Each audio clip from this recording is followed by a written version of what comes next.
ہم وہی کہیں گے جو ہمارا دین ہم کو بتاتا ہے، عمل کرو تو تمہارا بھلا ہے۔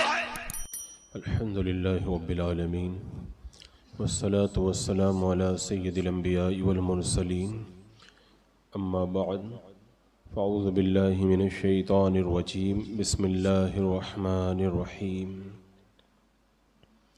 ان اللہ وملائکتہ یصلون علی النبی یا ایہا الذین آمنوا صلوا علیہ وسلموا تسلیما۔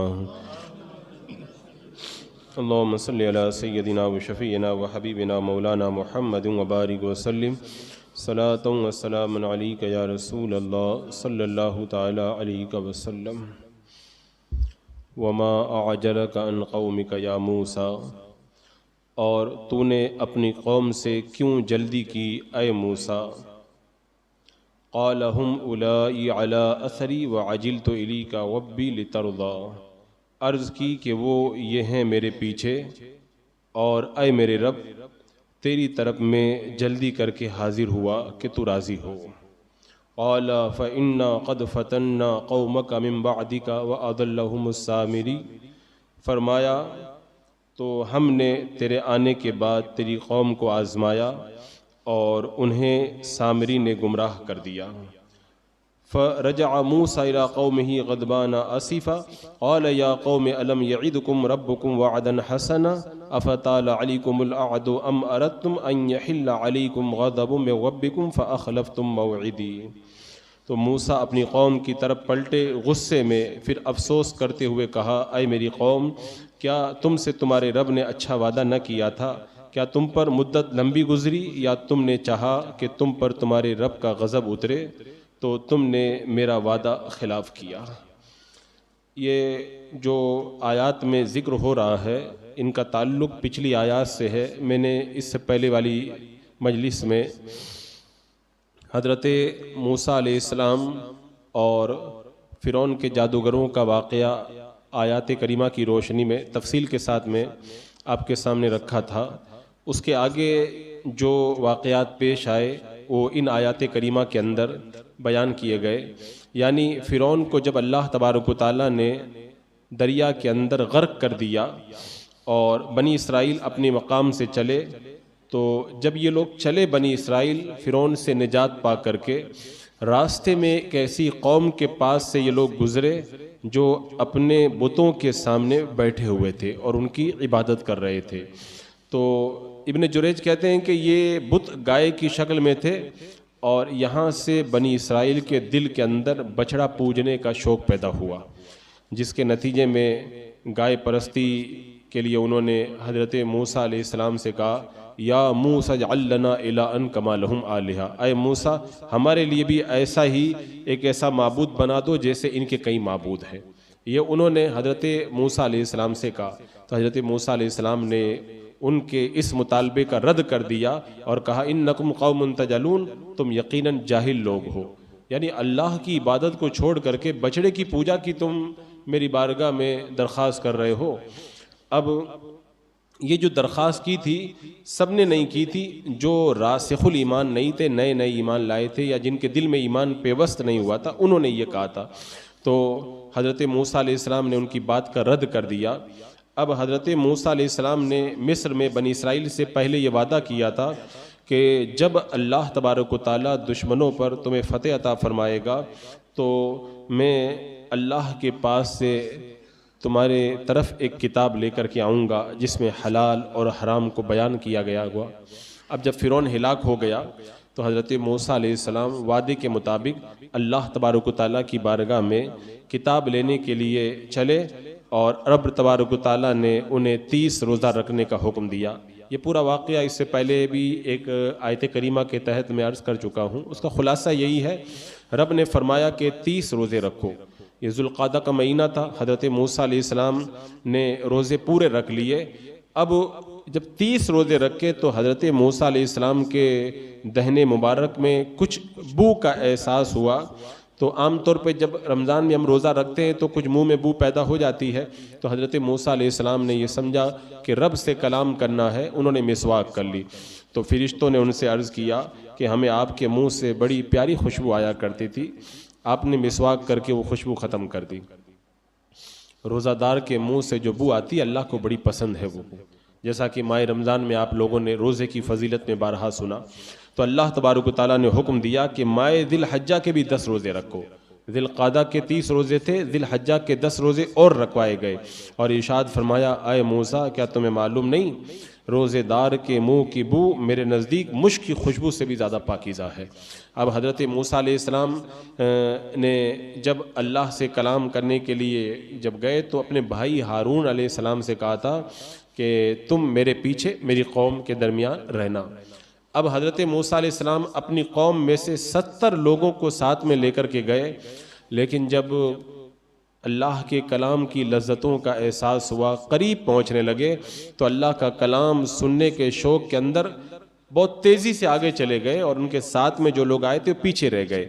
تو اللہ تبارک و تعالیٰ نے اسی موقع پہ فرمایا تھا جس کی میں نے ابھی تلاوت کی کہ وَمَا أَعْجَلَكَ عَنْ قَوْمِكَ يَا موسیٰ، اے موسیٰ تمہیں اپنی قوم سے کس چیز نے جلدی میں مبتلا کر دیا، یعنی اے موسیٰ تم اپنی قوم کو پیچھے چھوڑ کر کے جلدی کیوں چلے آئے. حضرت موسیٰ علیہ السلام نے کیا جواب دیا، اولائی علی اثری وعجلت الیک رب لترضی، یہ میرے پیچھے ہیں اور اے میرے رب میں نے تیرے لیے تیری طرف اس لیے جلدی کی تاکہ تو راضی ہو جائے. حضرت موسیٰ علیہ السلام جو جلدی کیے تھے اس کی وجہ کیا بیان کی ہے کہ اللہ میں نے اس لیے جلدی کی ہے تاکہ تو مجھ سے راضی ہو جائے. تو اس آیت کریمہ سے یہ پتہ چلا کہ اللہ کی بارگاہ میں بندہ جائے تو سیر اللہ کے اندر جلدی کرنا چاہیے. دنیا کے کاموں میں سستی ہو تو الگ بات ہے، جب رب کی بارگاہ میں بندہ جائے تو وہاں پہ سستی نہیں ہونا چاہیے، وہاں پہ تو بڑے جو ہے وہ ذوق و شوق کے ساتھ میں جانا چاہیے. خود اللہ تعالیٰ فرماتا ہے وَسَارِعُوا إِلَىٰ مَغْفِرَةٍ مِّن رَبِّكُمْ، اللہ تبارک و تعالیٰ کی مغفرت کی طرف جلدی کرو. دوڑنے کا حکم دیا، رب کی بارگاہ میں جاؤ تو پھر جلدی کر کے جاؤ، اس لیے کہ یہ وہ جگہ ہے جہاں پہ تاخیر کرنا بہتر نہیں ہے. وہ مجنوں کے بارے میں بیان کیا گیا کہ مجنوں عامری نے اونٹنی پر سوار ہوئے اور اپنے محبوبہ سے ملنے کے لیے جب چلے لیلا سے، تو راستے میں دیکھا کہ اونٹنی جو ہے وہ بہت تاخیر کر رہی ہے، تو اونٹنی کو وہیں پہ چھوڑ دیا، پیدل ہی لیلا سے ملنے کے لیے چل پڑے. یعنی اگر اپنے پیاروں کی بارگاہ میں جانے کے لیے سواری اگر تاخیر کرے تو پھر پیدل ہی بندہ چل پڑے، یہ ہوتا ہے ذوق و شوق کا عالم. تو حضرت موسیٰ علیہ السلام بڑی جلدی کر کے پہنچے، اور صوفیاء کرام فرماتے ہیں کہ سیر اللہ میں نیت خالص ہونا چاہیے. یعنی حضرت موسیٰ علیہ السلام نے کیا کہا تھا، اللہ میں نے جلدی کی تاکہ تو راضی ہو جائے. حضرت موسیٰ علیہ السلام کی نیت کتنی پیاری تھی، اللہ میری جلدی جو ہے وہ صرف تیری رضا کے لیے ہے. تو لہذا اللہ کی راہ میں کوشش کرنے والے کو چاہیے کہ اللہ کی رضا کا طالب ہو، اپنے نفس کے لیے یا دنیا کو دکھانے کے لیے کچھ نہ کرے کہ دنیا مجھے نیک کہے گی اور دنیا جو ہے مجھے پارسا سمجھے گی. حضرت موسیٰ علیہ السلام نے جواب کیا دیا، اللہ تو راضی ہو جائے اس لیے میں جلدی آیا ہوں. اس سے معلوم ہوا کہ اللہ والوں کا طریقہ یہی ہوتا ہے کہ وہ رب کی بارگاہ میں اگر جلدی بھی کرتے ہیں تو اللہ کی رضا کے لیے جلدی کیا کرتے ہیں. اب حضرت موسیٰ علیہ السلام جب پہنچے، اچھا ایک نقطہ یہاں پر یہ بھی ہے، حضرت موسیٰ علیہ السلام سے تو رب نے پوچھا کہ اے موسیٰ تم نے جلدی کیوں کی، تو بتایا کہ اللہ تجھے راضی کرنے کے لیے. تو حضرت موسیٰ علیہ السلام کس کی رضا چاہ رہے ہیں، رب کی رضا چاہ رہے ہیں. اور ادھر اللہ تعالیٰ کیا فرماتا ہے، قد نرى تقلب وجهك في السماء فلنولينك قبلة ترضاها، اے محبوب ہم تمہارے چہرے کا آسمان کی طرف بار بار اٹھنا دیکھ رہے ہیں تو ہم تمہیں اس قبلہ کی طرف پھیر دیں گے جس میں تمہاری رضا ہے. یعنی رب قبلہ بدل رہا ہے اپنے حبیب کی رضا کے لیے. اعلیٰ حضرت سرکار نے فرمایا نا کہ خدا کی رضا چاہتے ہیں دو عالم، خدا چاہتا ہے رضائے محمد. حضرت موسیٰ علیہ السلام رب کی رضا چاہ رہے ہیں اور اللہ تعالیٰ اپنے حبیب کی رضا چاہتا ہے. تو اللہ تبارک و تعالیٰ نے حضرت موسیٰ علیہ السلام سے کلام فرمایا، اور کلام ہوا. جب حضرت موسیٰ علیہ السلام اللہ سے کلام کے لیے حاضر ہوئے تو آپ نے طہارت کی، پاکیزہ لباس پہنا، روزہ رکھا اور طور سینا پر پہنچ گئے. اللہ تبارک و تعالیٰ نے ایک بادل کو نازل فرمایا جس نے پہاڑ کو 4 فرسخ تک جو ہے پوری طریقے سے ڈھانک لیا، اور شیاطین اور زمین کے جانور حتیٰ کہ ساتھ رہنے والے فرشتے بھی الگ کر دیے گئے اور آسمان کو کھول دیا گیا. حضرت موسیٰ علیہ السلام نے جو ہے وہ ملائکہ کو ملاحظہ کیا کہ ہوا میں کھڑے ہیں. آپ نے عرش الہی کو صاف طور پر دیکھا اور لوح محفوظ پر کلموں کے چلنے کی آوازوں کو سنا اور پھر اللہ کی بارگاہ کے اندر آپ نے اپنے معروضات کو رکھا۔ حضرت موسیٰ علیہ السلام کو کلام الہی کی پھر لذت جب ملی، اللہ کا کلام سن کر کے جب وہ کیفیت ان پر طاری ہوئی، تو پھر اللہ کی بارگاہ میں حضرت موسیٰ علیہ السلام نے کہہ دیا اللہ مجھے اپنا دیدار کرا دے۔ تو پھر وہ پورا واقعہ ہے جو دوسری آیتوں میں بیان کیا گیا ہے کہ حضرت موسیٰ علیہ السلام کو جب پہاڑ پر تجلی دکھائی گئی تو بے ہوش ہو گئے۔ خیر، تو حضرت موسیٰ علیہ السلام نے جب رب سے ہم کلامی کا شرف حاصل کیا تو ادھر تو حضرت موسیٰ علیہ السلام بات کر رہے تھے، رب سے کلام کر رہے تھے، ادھر کیا ہوا؟ اللہ تعالیٰ ارشاد فرماتا ہے کہ فَإِنَّا قَدْ فَتَنَّا قَوْمَكَ مِن بَعْدِكَ وَأَضَلَّهُمُ السَّامِرِي۔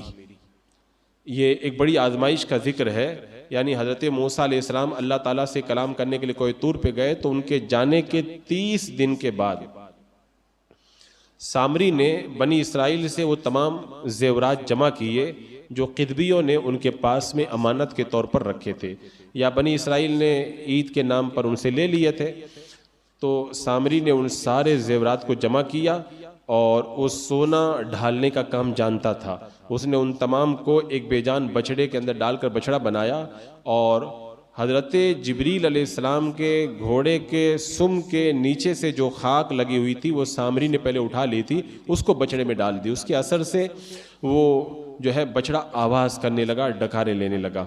تو یہ ایک طرح کا جادو تھا، اس کا سامری کا شعبدہ تھا۔ اس نے لوگوں کو یہ پٹی پڑھائی کہ یہ تمہارا معبود ہے۔ موسیٰ علیہ السلام کوئی طور پر چلے گئے اور وہ بھول گئے ہیں معاذ اللہ رب العالمین۔ بنی اسرائیل کے 12,000 لوگوں کے علاوہ باقی سب کے سب بچڑے کی پوجا کرنے لگے۔ اسی کا ذکر اللہ تبارک و تعالیٰ نے اس آیت کریمہ میں فرمایا کہ سامری نے ان لوگوں کو گمراہ کر دیا۔ اچھا، یہ لوگ کتنے بیوقوف تھے، اتنی بات بھی نہیں سمجھ پائے، جو بچڑا نہ بول رہا ہے نہ کچھ جواب دے رہا ہے کلام کا، وہ کیسے خدا ہو سکتا ہے؟ اب حضرت موسیٰ علیہ السلام کوئی طور پر جب رب سے کلام سے جو ہے وہ شرف حاصل کر چکے تو ان کو بتایا گیا کہ سامری نے گمراہ کر دیا۔ فرجع موسیٰ الی قومہ غضبان آسفا۔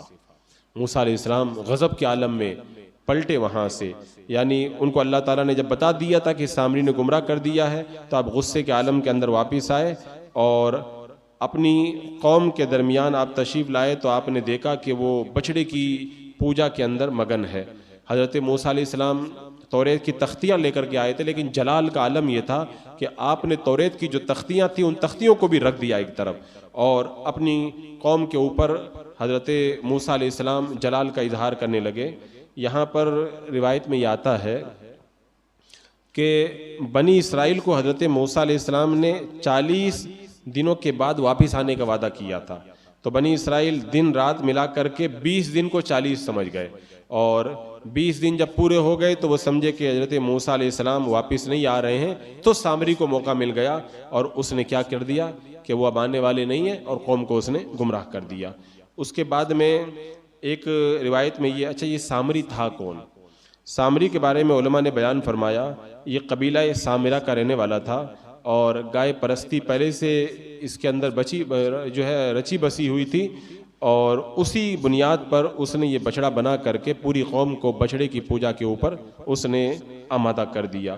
اب حضرت موسیٰ علیہ السلام جب اپنی قوم کی طرف 40 دن کے بعد میں پلٹے تو ذی الحجہ کے 10 دن گزر چکے تھے، وہ تختیاں لائے اور ان تختیوں کے اندر توریت کی تختیوں میں 1000 صورتیں تھیں اور ہر ایک صورت میں 1000 آیتیں تھیں اور جس کا بوجھ 70 اونٹ اٹھاتے تھے۔ وہ قرآن یعنی توریت کی جو تختیاں تھیں ان کو آپ لے کر کے تشریف لائے۔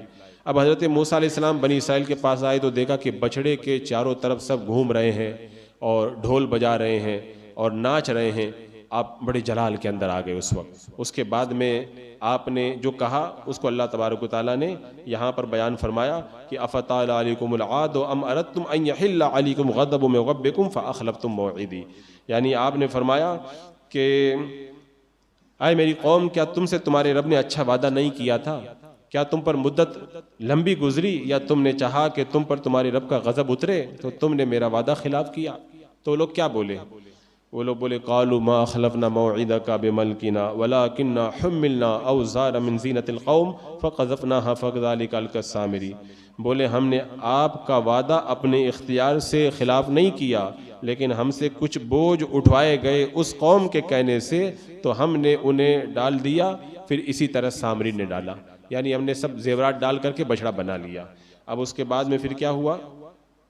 فَأَخْرَجَ لَهُمْ عِجْلًا جَسَدًا لَهُ خُوَارٌ، تو اس نے ان کے لیے ایک بچڑا نکالا بے جان کے دھڑ کا، گائے کی طرح بولتا، تو وہ بولے فَقَالُوا هَذَا إِلَٰهُكُمْ وَإِلَٰهُ مُوسَىٰ فَنَسِيَا، بولے کہ یہ ہے تمہارا معبود اور موسیٰ کا معبود، اور موسیٰ بھول گئے، یعنی بہت دن ہو گئے آئے نہیں، وہ بھول گئے، یہ ہم سب کا معبود ہے۔ افلا يرون الا يرجع اليهم قولا ولا يملك لهم ضرا ولا نفعا، تو کہا کہ نہیں دیکھتے کہ وہ انہیں کسی بات کا جواب بھی نہیں دیتا اور ان کے کسی برے بھلے کا اختیار بھی نہیں رکھتا، یعنی تمہارے اندر اتنی عقل بھی نہیں ہے کہ جو بول نہ سکے، تمہاری بات کا جواب نہ دے سکے، وہ تمہارا خدا کیسے ہو سکتا ہے؟ اب حضرت موسیٰ علیہ السلام نے تختیاں زمین پہ رکھ دی، اور حضرت موسیٰ علیہ السلام نے حضرت ہارون سے کہا کہ اے میری ماں کے بیٹے، یعنی حضرت موسیٰ علیہ السلام نے جب جلال کا اظہار کیا تو حضرت ہارون علیہ السلام نے کہا اے میری ماں کے بیٹے، میں نے قوم کو روکنے کی بڑی کوشش کی، ان کو سمجھایا، لیکن یہ لوگ جو ہے مجھے کمزور سمجھ رہے تھے، مجھے مار ڈالتے، تو مجھ پر دشمنوں کی وجہ سے ہنسنے کا موقع مت دو، میں نے اپنی خوشی سے یہ نہیں کیا ہے، بلکہ ان لوگوں نے میرا کہنا نہیں مانا ہے، اور یہ لوگ خود سرکشی کے اوپر آمادہ ہو گئے ہیں۔ اب حضرت موسیٰ علیہ السلام نے جب جواب سنا تو پھر آپ کو تسلی ہوئی، اور آپ نے حضرت ہارون علیہ السلام کو ایک طرف کیا، اور پھر سامری کی طرف آپ متوجہ ہوئے، اور سامری سے حضرت موسیٰ علیہ السلام نے پھر کیا باتیں کی، اس کا ذکر آنے والی آیتوں کے اندر رب تبارک و تعالیٰ نے فرمایا ہے۔ یہاں پر حدیث پاک میں آتا ہے کہ اللہ کے رسول علیہ السلام نے ارشاد فرمایا، یعنی ایک بات یاد رکھیں، اللہ کے جو نیک بندے ہوتے ہیں وہ اپنے لیے کسی سے ناراض نہیں ہوتے۔